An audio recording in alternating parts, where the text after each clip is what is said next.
Welcome to If You Live It. Welcome to the introduction part where we're going to tell you what this video is, what you're about to see, so you can decide if you want to watch it or not, or just pass on to something else. We're going to do it in under a minute, probably around 30 seconds, so let's jump right in. This entire video is about fear. What it is, what it isn't, how we work through it. Is it valuable? Is it not valuable? Is it the biggest lie we've ever been sold? Is it the linchpin of believing where our thoughts, our feelings, our emotions, our mind?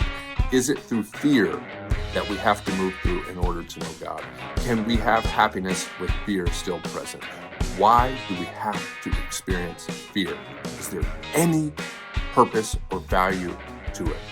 And conversely, how does love solve fear? And how do you actually choose and apply a salvo of love to dominate that fear and put you at a place where happiness is present? Peace, love. I hope you watch this video. I hope you keep grinding on this. I hope you find the value in If You Live It. I'm here for you. We're here for you. We're going to keep building this library out. Many blessings. Enjoy the video.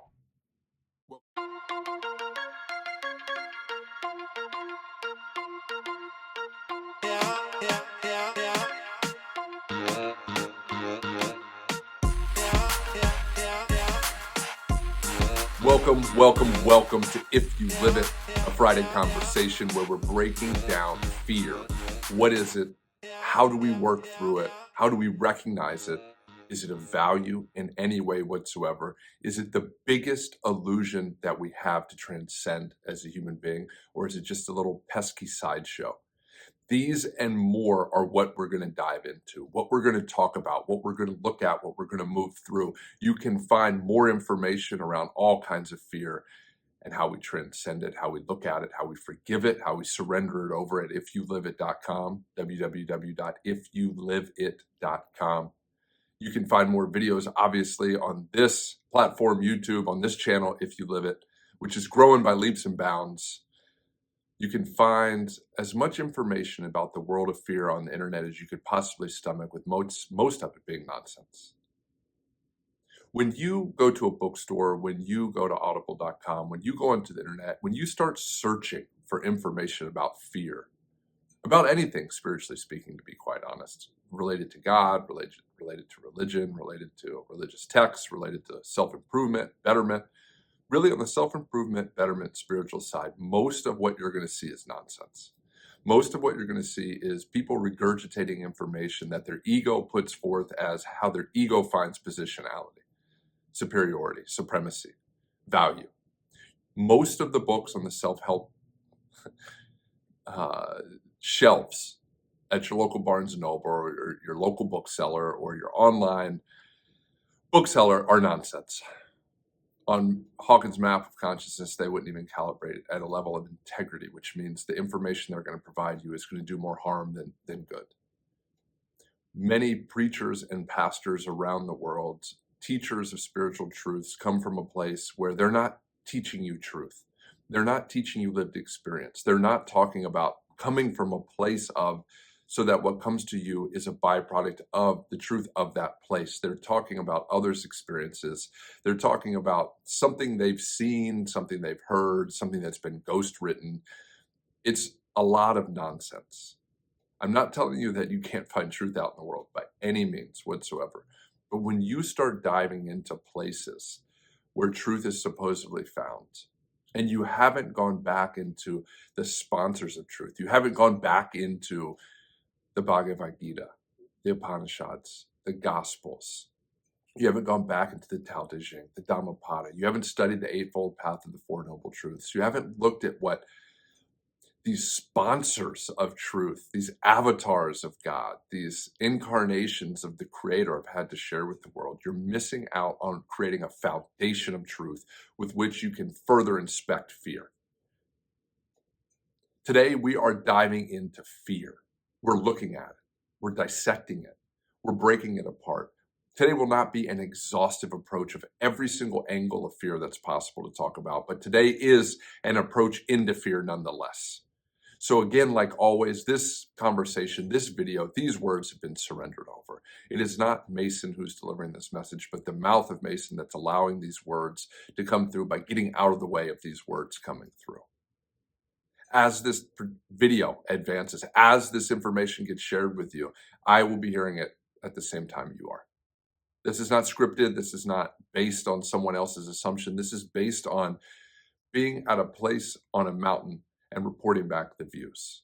This is not based on being in hell and hoping life was different. This is not based on being part of a journey to find God and reporting back about the steps that are taken. This is about coming from a place of self-realization that allows the speaker to you today to have the full realization that these words are not his own, that this body is not anything but an illusory timestamp of this particular physicality, and this particular incarnation, of this particular existence, in this particular realm, operating within the dimensions and confines of what this realm allows for at this time to deliver you this message.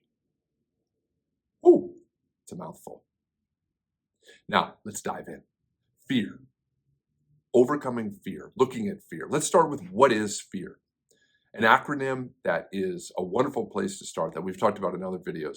Fear, F-E-A-R, false evidence appearing real. That's one way you can look at this. That's one way you could dissect this. That's one basis of a jump off point, a base camp that you can have looking at fear. Another way to think about this is in any moment of any moment, within any moment of any moment, in any day possible, from all waking hours, you are presented with a choice. And the choice is either to choose love or to choose fear.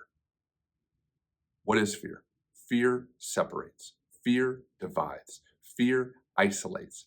Fear is the root lie that the ego uses constantly as its basis for operation, as the mind's basis for manipulation, for what it believes is the root of its survival mechanism.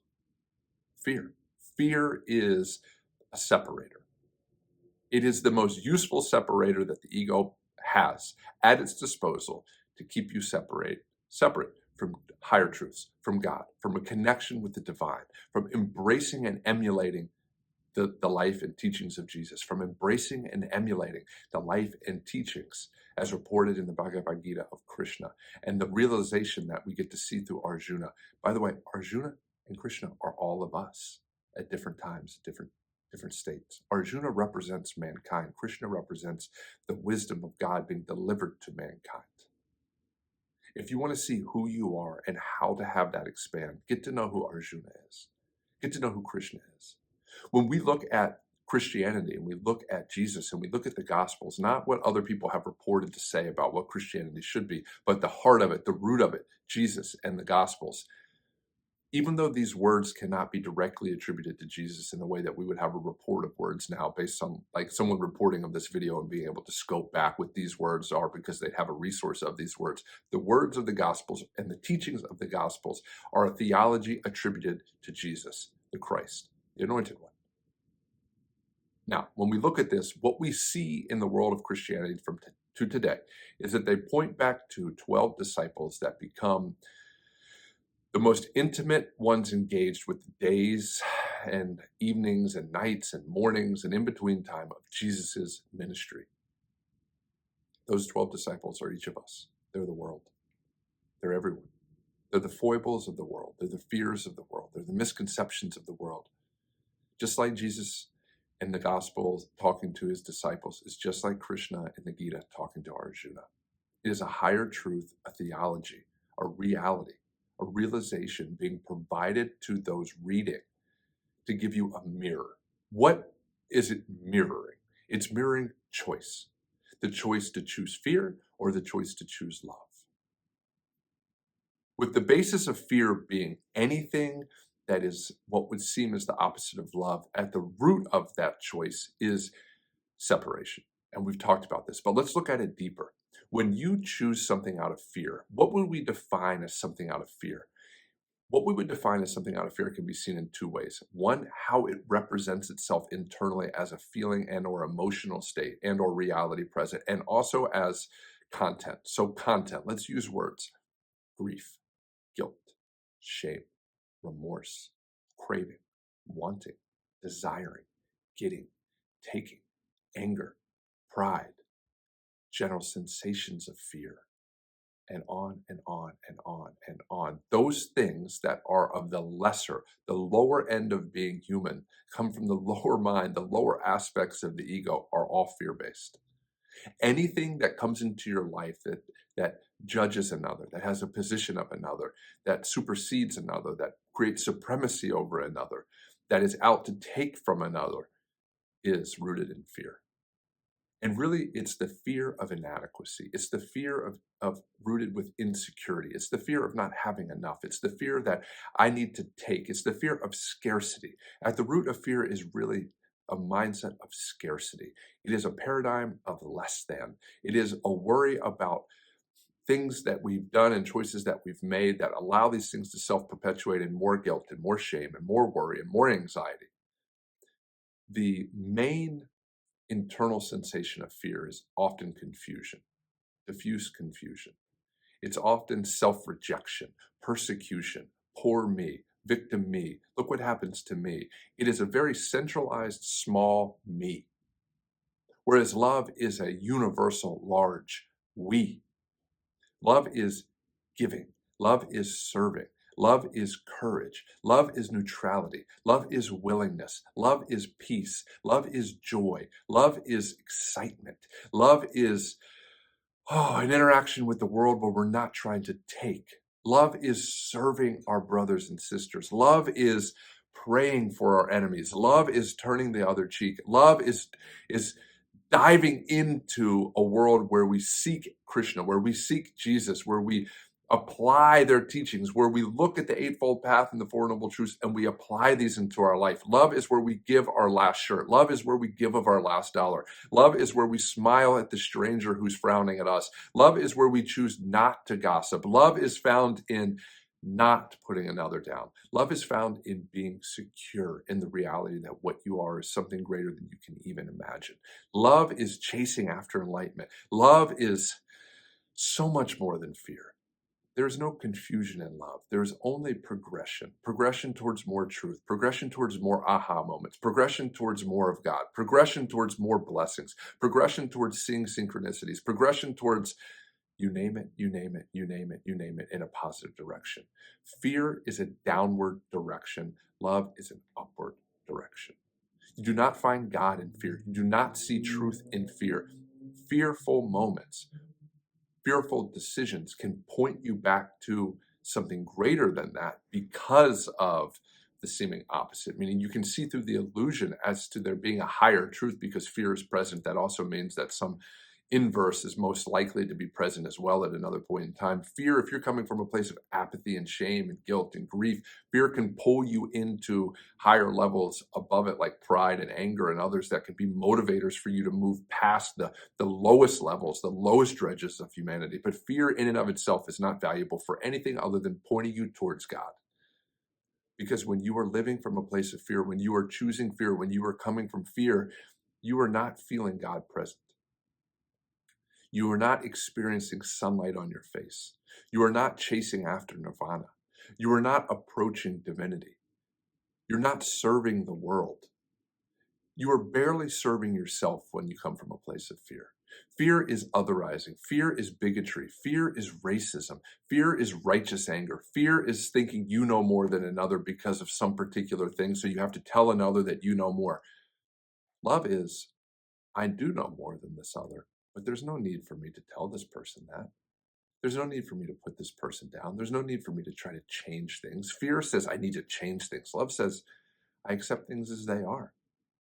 And the decisions that are made are based from a place of experiencing more of the love present than trying to promote more fear present. Jesus is love. Jesus is love. The right hand of God is love. Jesus incarnated as being the right hand of God into physicality to show what love looked like. And what did Jesus talk about? Jesus talked about serving your fellow man. Love God above all else and serve your fellow man. Love your fellow man as yourself. And that is the entirety of the law. It's that simple. It is that simple. Love is found in the golden rule that we have in every religion. Do unto others as you'd have done unto you, and in various different ways of saying that, even in various different languages and different ways that language can portray that. You will never find a place where love is present that fear has the opportunity to dominate. what you see is fear is a force. Fear tries to overwhelm. Fear tries to seclude. Fear tries to keep you on an island where you think you're the only one going through it. When I was in the heart of alcoholism, there was this overarching fear that without alcohol, there would be no way to have fun. There'd be no way to enjoy life. That where I was worth hiding from the world because who I was wasn't worth sharing with the world, not wanting the world to see me, and then hiding in this place where it felt like I was the only one. Fear isolates you to believe you're the only one going through something. You're the only one dealing with the problem. You're the only one dealing with anxieties and worries. It shames you. It guilts you. It keeps you stuck in shame and guilt and apathy and grief and anger and pride and so on and so on and so on forever ad infinitum until you say, to thee, O Lord, please, I surrender this life. Please let me see this fear as the illusion it actually is. And you come back into the reality where sanity is now represented to you. You will not find God in fear. We have to say that again and again and again. Where do we see fear represented as God? We see fear represented as God in fundamentalism within religions, as God being a tormentor, a judgmenter, if that's even a word, where we see dogma surrounding the fact that you should have a healthy fear of God. A healthy fear of God is nonsense. There's no fear in God. You do not need a healthy fear. That is a stupid saying. That's a stupid comment, a healthy fear. I used to say healthy fear. I used to believe have a healthy fear. When I say a stupid comment, I can look back and laugh at past times where I was stupid. Fear is ignorance. That's really the only sin that we deal with, that we come from, is a sin of ignorance. If you took what was just said and took it personally, that's a fear-based response. Because we suffer from ignorance, meaning we have this human body, we have this mind, we have this ego that separates us from truth constantly around the clock, purveying as all that's present. That's ignorance. You're not a bad person because you're ignorant to things. We're all ignorant to things. If we could have done better, we would have done better. If we had known better, we would have a choice to have done better. Now that we have a choice in this moment to say choose love or fear, we can do better. As everything was changing, as life was rapidly evolving, what was the barometer of the next choice that this person would make? Is this choice rooted in fear or is this choice rooted in love? And the way that surrender started for this entity here was every single choice that was rooted in fear was surrendered over. It was like a ding, ding, ding, ding, ding, ding, that this needs to be surrendered over. And it's amazing when you start watching the mind, when you start seeing how it operates, just how fearful it is. How it's programmed over millennia to believe that to continue the evolutionary process of creation of humanity, that we should be fearful of everything around us. There's very little to be fearful of today, to be quite honest. Anyone watching this video, there's very little to be fearful of just on a surface level. And now if we go even deeper and we look at this and we say beyond the surface level and we get deep into it, does fear help with anything? Does being afraid of dying help with anything? Most people watching this video, if you take your periphery fears, your surface level fears deeper and deeper and deeper, what you see is you will have a fear of dying because at the end of the road, you think you will be judged for the decisions you have made in this lifetime. When in reality, all you need to do is have a simple regret. If I could have done better, I would have done better. And let me not repeat that. Because of choices made in the past doesn't mean that those choices are who you are today. That's fear. Fear wants you to believe that the choices you made in the past, the decisions you've done, the things that you regret, all of these aspects of what you wouldn't choose again are actually who you are. And that's incorrect. Who you are is an absolute child of God, a creation of the infinite that is actually the infinite, separated only by an illusion of this thing called the mind and the ego. Once you see that, once you reach Satchidananda, if you chase after enlightenment, if you chase after nirvana, if you desire Buddhahood, Christhood, and you move towards this, and you chase after truth, and you continue to surrender everything over, and you just start by surrendering over every fear, looking at every fear, seeing through every fear, using Byron Katie's The Work to dissect the thoughts around fear. Is it true? How do I know it's true? Who would I be without this thought? What is an equally valuable thought to this? There's all these ways that we can actually look at what's taking place in the mind without hiding from it. Every time you hide from something, every time you hide from a bill, every time you hide from a creditor, every time you choose to be non-integrous, you're choosing fear. And then the fear self-perpetuates. The fear builds. The fears turn into these uninvestigated fears, and these uninvestigated fears turn into these continual uninvestigated thoughts. And these uninvestigated thoughts that you hide from build momentum and build momentum and build momentum and become these physicalized feelings and emotional states of you think you're the hiding, you think you're the guilt, you think you're the emotion, you think, and it's not, you're hypnotized by thinking you're these things. You're none of these things. You are not a single one of your thoughts. Even the loving ones, you are not that. It is a mechanism orchestrated within the mind. There is a larger context out of which we all arise from, out of all this content arises from. The world around you is based in fear. The vast majority of mankind at this point in time comes from some level of fear. When you buy into the righteous anger, when you buy into the guilt, when you buy into the belief system that the decisions you made in the past is who you are today, you're stuck in fear. You're stuck in it. You don't have to be.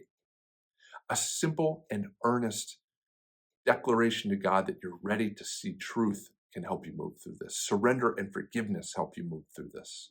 You're not a victim. Nothing happens to you, it happens for you. These are things that come from the realizations out of which fear is not present. The entirety of the ego, in some way or another, has a positionality within it where fear is present, where faith needs to be used as a mechanism to transcend it, where surrender and forgiveness are mechanisms to transcend it. If you live it as a pathway to find freedom from all your fears, all your worries, all the distractions, all the positions, all the opinions, every single opinion is rooted in fear. For you to need to voice your opinion, it's rooted in the fact that you believe people need to hear this. And because you believe people need to hear this, you're fearful that if they don't, something else will happen.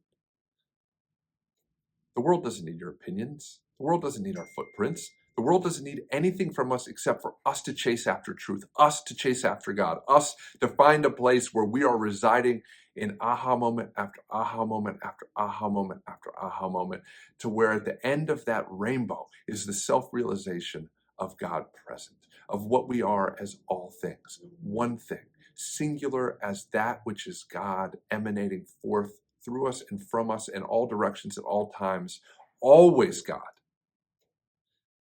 See, the words can be said here that you are God, and you can hear that, and there will be something that tinges in you that will either be averse to that or will want to move towards that, but it won't be a self-realized truth, a knowingness within you until you emulate the footsteps of love. You emulate the footsteps of Jesus. You emulate the footsteps of a religious figure in your life who comes from a place of happiness, comes from a place of service, comes from a place of joy, comes from a place of giving, comes from a place of a loving existence where love and unconditional love emanates out from them. And you can see it as a benchmark for how to emulate, how to move towards, how to help the world. We don't need more people telling the world how it needs to be fixed. We would benefit from more people fixing themselves, allowing God to fix them, to see the truth, to not be dominated by fear, to not be engulfed in rage and getting and taking and craving. Fear doesn't do anything of value for you. There's no value in fear with regards to it just being on its surface level. But like we said, when you go deeper into it, when you look at it, the value is seen that the very same fear that seemingly at times keeps you stuck in some fear cycle is the very same thing designed to give away the game, to let you see that that is what needs to be surrendered over.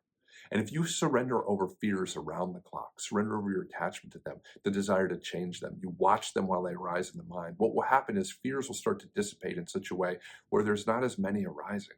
They don't have the juice to them anymore. They have less validity. They're more like a fly flying around the head that sometimes you just have to swat away. Gnats getting in your eyes or your ears. That's fear. Fear is the little pebble you kick down the road that you can either pick up and put in your pocket and call mine or step over and keep going. When we call the fear mind, it's the same thing as saying we're hypnotized by the mind, that we are our thoughts, our feelings, our emotions. Thoughts are present, we're not thoughts. Feelings present themselves, we're not the feelings. Emotions are present at times, we're not emotions. Thoughts, especially continuous uninvestigated thoughts, become feelings over time. Uninvestigated feelings, feelings we hide from, become emotions. When they've reached an emotional state, a physicalized emotional state, now we are really hooked to them. We are really addicted to them. We're addicted to our attachment, to our belief system that these things are real or they represent what we actually are. You are not your fear. And in reality, it's not even your fear. You are not the fear that arises into awareness. If for some reason it is time for this body to expire for you and life is coming to an end, do not fear what comes next. Why waste another minute on what comes next when the reality of it you really don't even know anyways? At the worst possible scenario, if your life has reached a place where you don't even see the possibility of it continuing any further because of illness or because of where you find your lot in life, at the worst scenario, this body dies and everything that you think you are goes with it, and consciousness is extinguished, and there's just nothing. Why is there a need to fear nothing? What fears nothing is the ego. What fears nothing is the mind. It fears not existing because its primary cause is to perpetuate this illusion of existence. The mind is not God. The brain is just this part of this car that we drive around called a body. These things are wonderful. Science has a beautiful way of explaining how things work, but they're not God. They're not where you experience God. You experience God when you're out of the mind, when you transcend being a human in the way that the world would see it. What does that look like? It looks like choosing love. It looks like having your entire life recontextualized by making one decision after another, which is when fear presents itself, I will look at it, not try to change it, and surrender over my attachment to the belief system that that is what I am. That is who I am. You have a body, you're not the body. There's a mind present, you're not the mind. Thoughts, feelings, emotions arise within the mind. You don't ask for them. You didn't ask for them to be present. You didn't ask those fears to come in, which shows you have no control over them, which shows they're not you. Because what you are wouldn't even choose for them to be present to start with. When you look out at a lake and it's still and it's peaceful, and you see a fish jump, and you see another fish jump, and then you see a couple fish jump, those are fears. You're not even the lake. You're not even the thing looking at the lake. You're more akin to the awareness that there is a thing looking at a lake which sees these things jumping out of it. And the reality is the things jumping out of it, the lake, the thing looking at it, the awareness of it, that's still not even what you are. You're God. You're God. We all are. The reason why serving another creates more love in your life is because when you serve another, you're serving yourself. And the reality of that is not that there's a dualistic other, myself. I serve them, and therefore there's more of me. Me, another, service. I'm serving me. Me is God. God is I. The way we get to experience humanity, being a human, is I in greater or lesser degrees of intensity. Intensity of what? The intensity of truth. The intensity of love present within that truth. And the overall field that produces this opportunity is consciousness. Fear is not something you need to hold on to any longer. There are different levels of fear that you will continually have to surrender over as you approach God, as you chase after truth, as you move towards nirvana, as you use a pathway to continue walking down it in order to have more love and truth in your life. And at a certain point, when fear has lost its authority, and love is what's more present than fear, and acceptance and willingness and motivation and joy and love and unconditional love and victorious peace and states of enlightenment start presenting themselves and miracles are arising, then that you have to surrender that over as well. because you're not love either. You're something far greater than even love. Love is how we get to experience the immanent nature of that which created us, of that which we are. But we're even more than love. Love is but one characteristic of God, with God having an infinite amount of characteristics within even the word love that we have in our languages. At another time, in another place, in another date, we'll dive into love even more. But it's important to have this thought moving forward on this Friday conversation about fear. It's important because right now there is fear being peddled to us and sold to us from people who we shouldn't even have respect for. And I don't mean disregard or think less of, but I mean their opinions are things we should surrender over because they're rooted in fear. The vast majority of our politicians, the vast majority of our decision makers in this world come from a place of fear. They come from a place of scarcity. They come from a place of lacking. They come from a place of not actually coming from love, not actually coming from something that's going to help us. That doesn't mean there are not valid and quality leaders in this world. That's not what I'm saying. I'm saying at this time in this world, fear is having a heyday. But it doesn't have to, because you don't have to buy into it. You don't have to be outraged by it. You don't have to be isolated by it. For all of those watching this, if you can surrender over the isolation of, the outrage to, the opinion of, and just watch it, you'll see it for how silly it is. You'll see it as the ego being presented as if it's some reality TV show where people are all drunk all the time. Vote different next time. Be different next time. But you have to start that right now.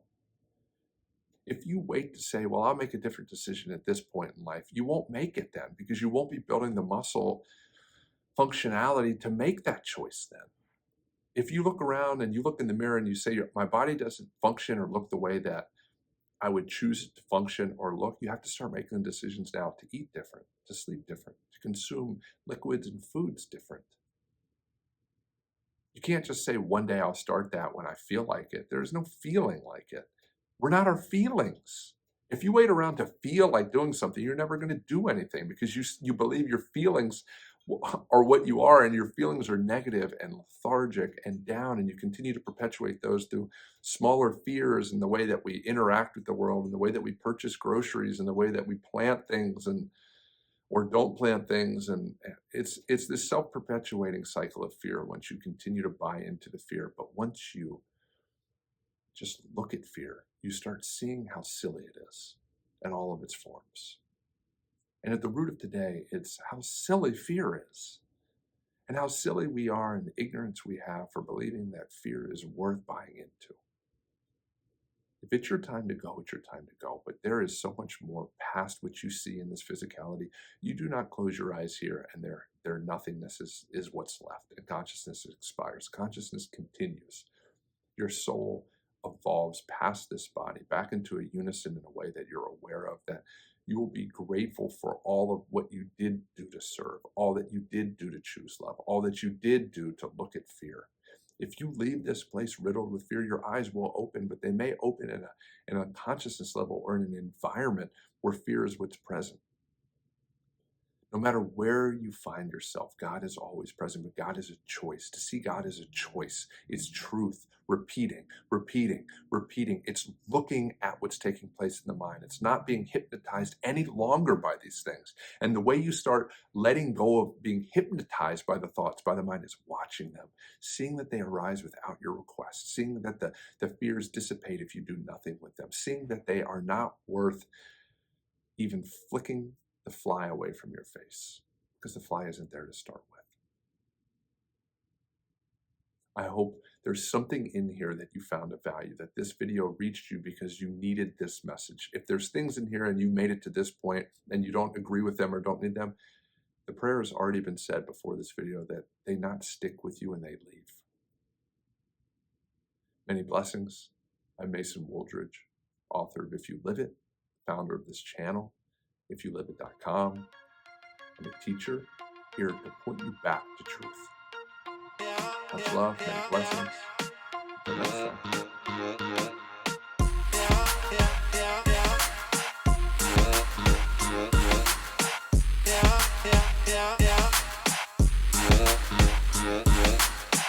yeah, yeah, yeah, yeah.